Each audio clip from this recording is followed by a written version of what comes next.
I went ahead and added this video to show you some of the cycles that I see are positive, and then on the other clip, these seasonals and everything indicating more bearish. So it's very mixed. This is after the fact I did this video, so I'm putting this at the front, and then you could kind of get the big picture. So this is gold. One of the cycles that jump out on the spectrum analysis is the 301 cycle, which is this one.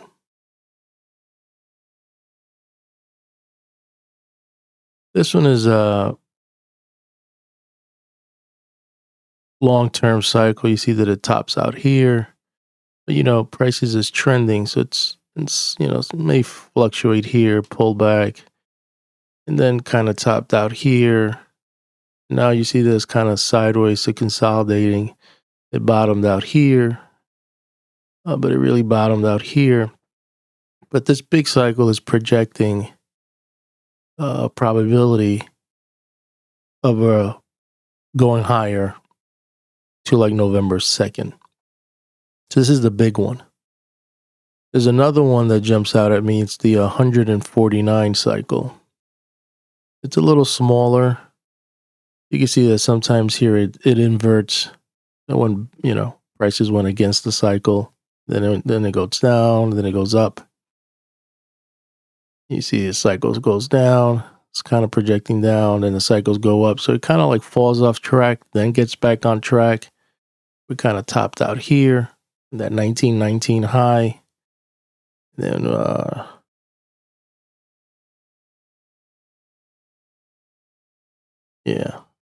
here 1919 high. And you see that now it's just kind of bottoming out here. So this is more bullish if it's going to play out. The 149 is bottoming out as right now as we speak, and is projecting higher to November 17. So the 149, and then you had the 301, which is even a stronger cycle, bottomed out in April 29th, and now it's going up to November. So a lot of stuff is leading to November being very toppy. You add 301 and 149, and you create a composite, and this is what you get. It kind of bottomed out here. It bottomed out a little later here, but it bottomed out here in March. Made a low in March 30th. Made a high somewhere around June. You see that it kind of got toppy here. And now we're making a bottom here. That's with those two cycles, the 149 and the 301. And now it projects higher into November. So that's the bullish scenario in this video clip that I just created to add to this video of gold. Now there's a dominant cycle, and these are smaller, which is the 35. And it's always changing. But it's 35, and you can see that we bottomed out here. Well, the bottom came out a little later, and now it's kind of toppy here, just a 6. And then it pulls back down to the 24th, and then it goes back up to October 11th. So this is faster, but this is what called the dominant cycle.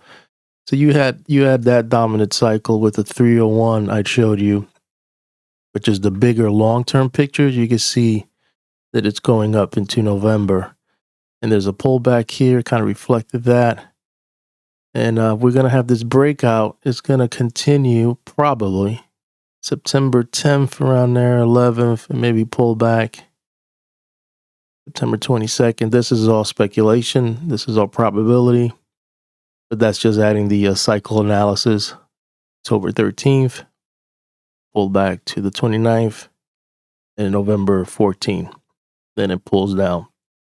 That's with the 35 and the 301. Now we take the 301 out and add the 149 with the 35 dominant cycle. This is what we get also, which is September, this week. It gets toppy, it pulls back in to September 21st.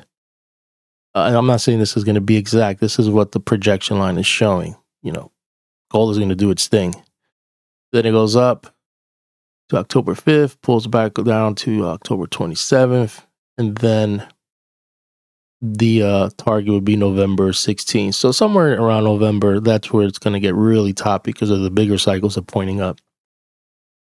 Now, if you had the dominant cycle 35, the 149, and the 301, this is what you get. I'm showing you different scenarios using the dominant with the 149, the dominant with the 301, the dominant all three, everything, 35, 49, 301. I also showed you earlier the 49 by itself, the 301. You kind of get the idea. So it's just kind of seeing, but if this is going to play out, then it's bullish till November. When you see the other clip of the other video, you'll notice that a lot of the seasonals and everything are both bearish.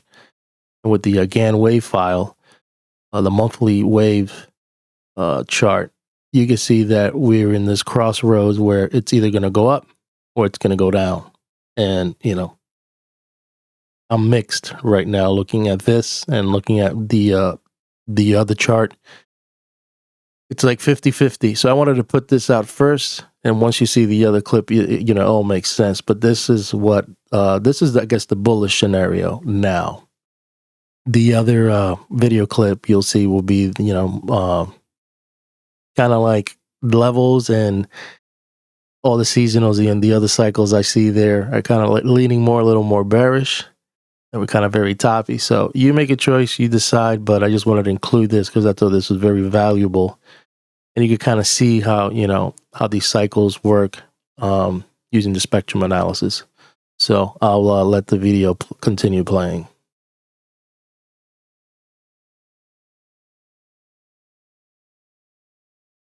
Hey guys, today is September the 6th of 2021. Happy Labor Day. I wanted to go over the gold market. I'm getting a lot of my YouTube subscribers inquiring about my thoughts, where we at, where we're going, what's going on. Well, we'll start off with the Gann monthly wave chart.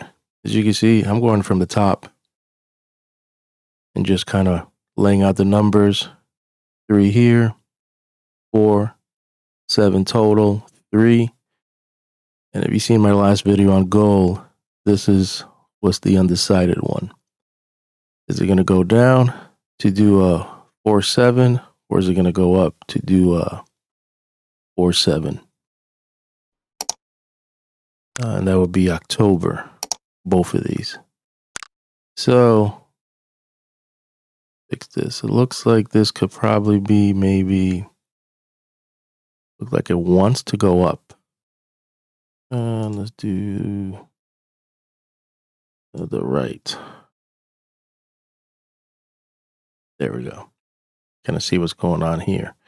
As you can see, a lot of buyers came in here.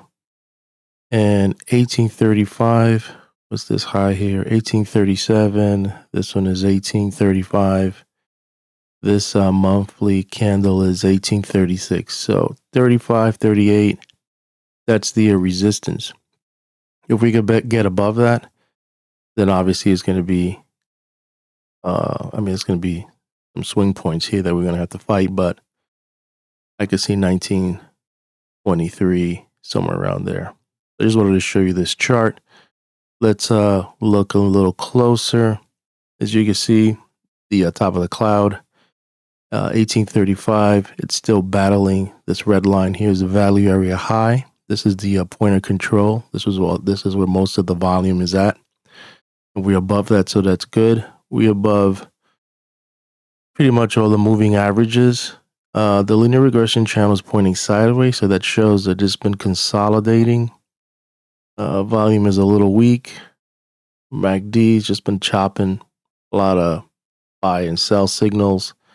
But the last PPS buy signal was here on August the 13th. But it's been just chop fest. If we look at the cloud, Kumo cloud, it's indicating bullish future. Just started turning positive. So that could be maybe an indication.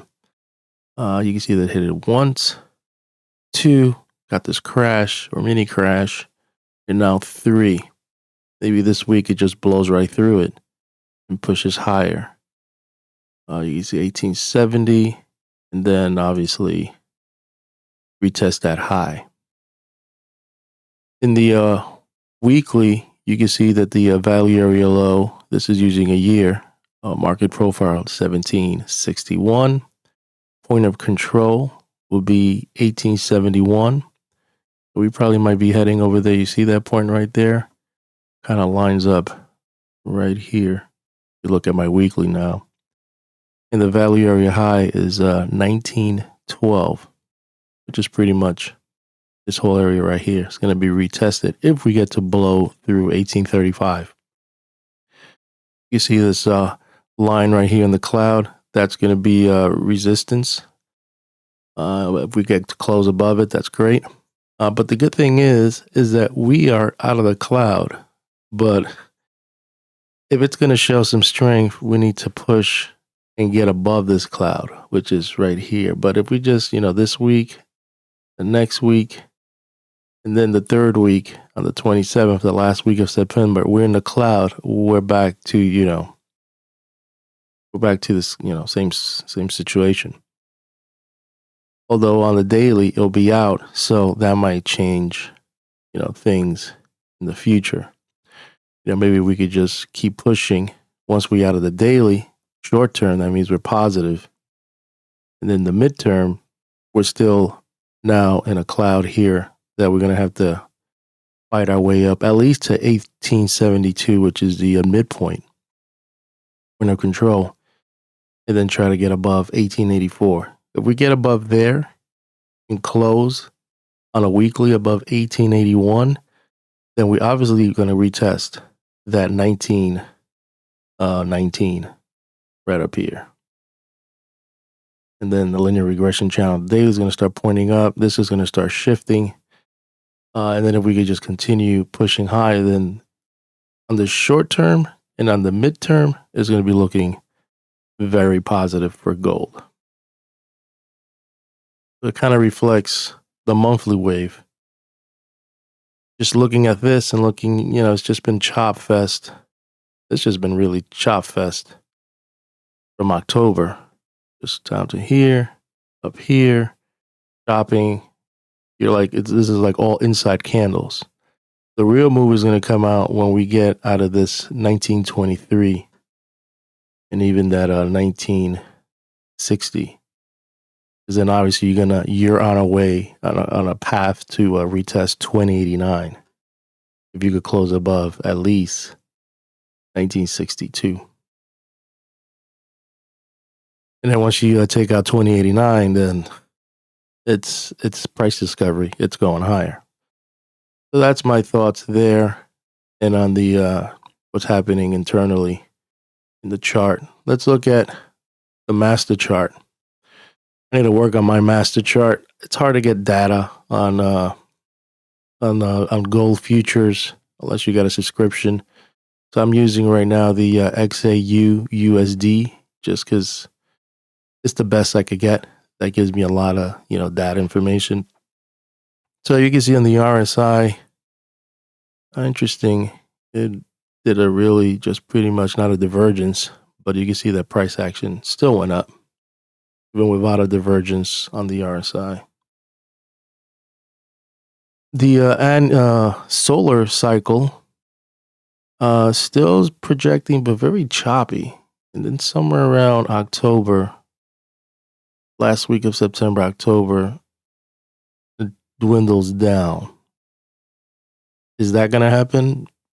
We won't know until we get there, but this is just a speculation and forecasting of what these models are indicating.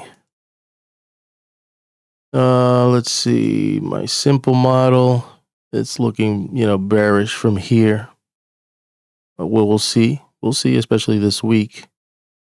The neural net, which is the computer, picking out data and spitting out information. It's saying keep your eyes out for September 14th, which is coming up.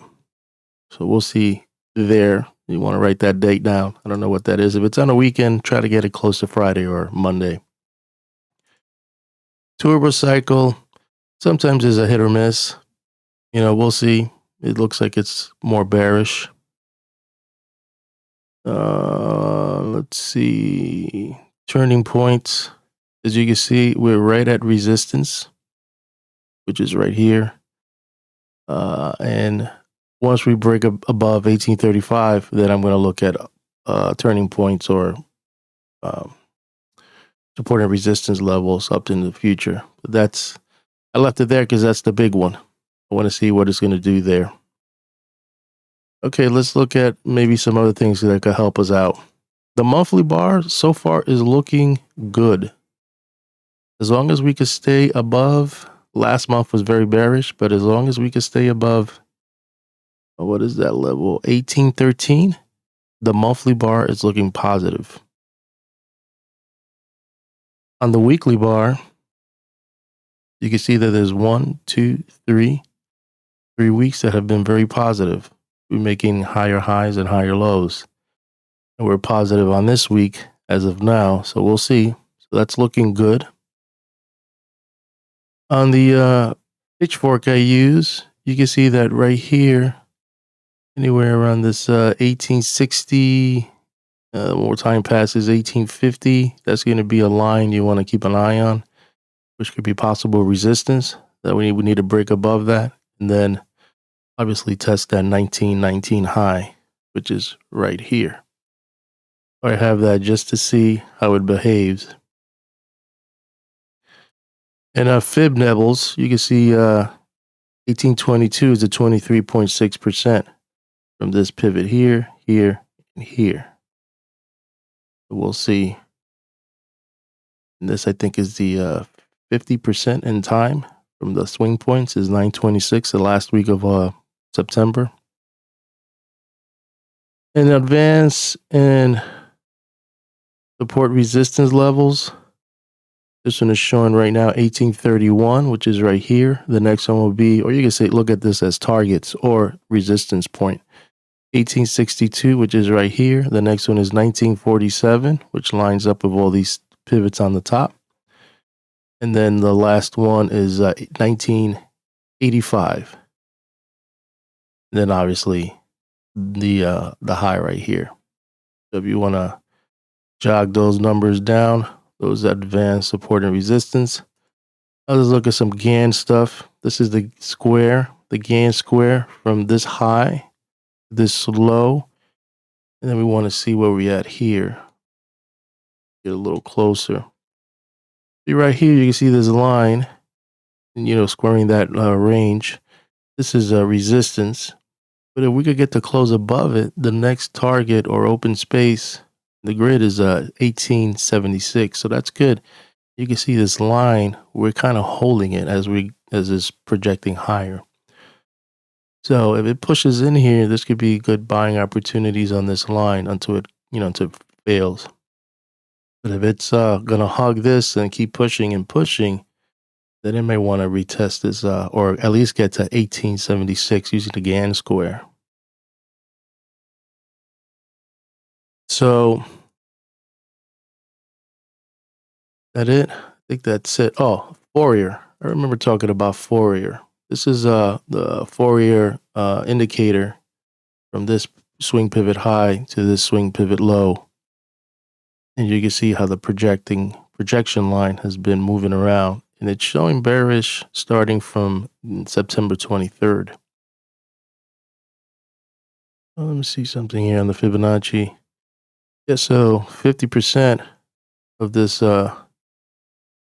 expansion here will be right here. So it kind of lines up with the fib as a turning point.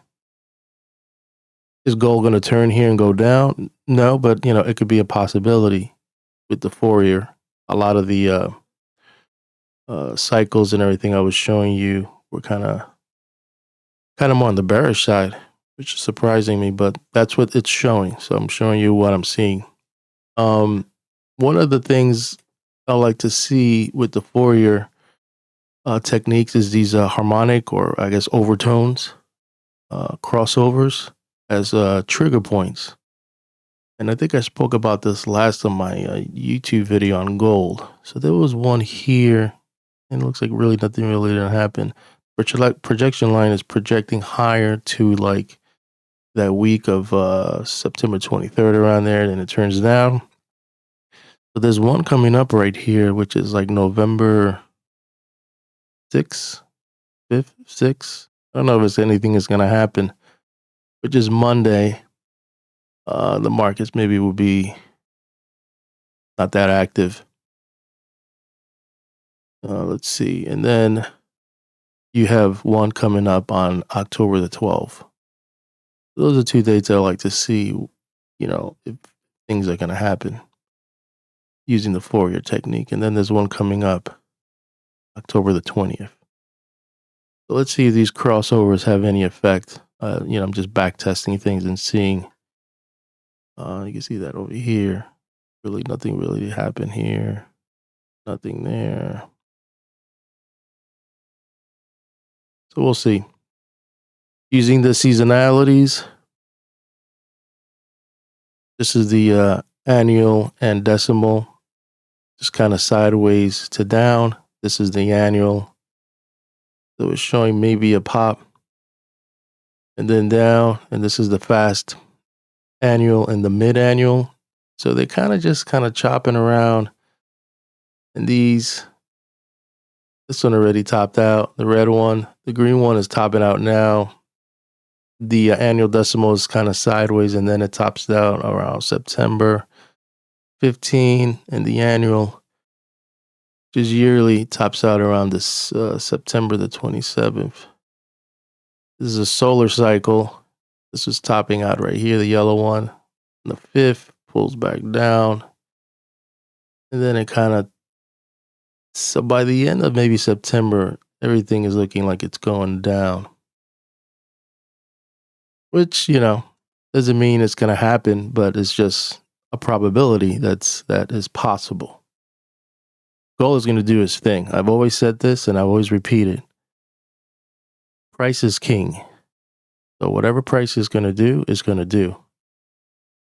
And most, you know, these things could be wrong, but it's just showing you a probability of what could possibly happen instead of just kind of winging it and,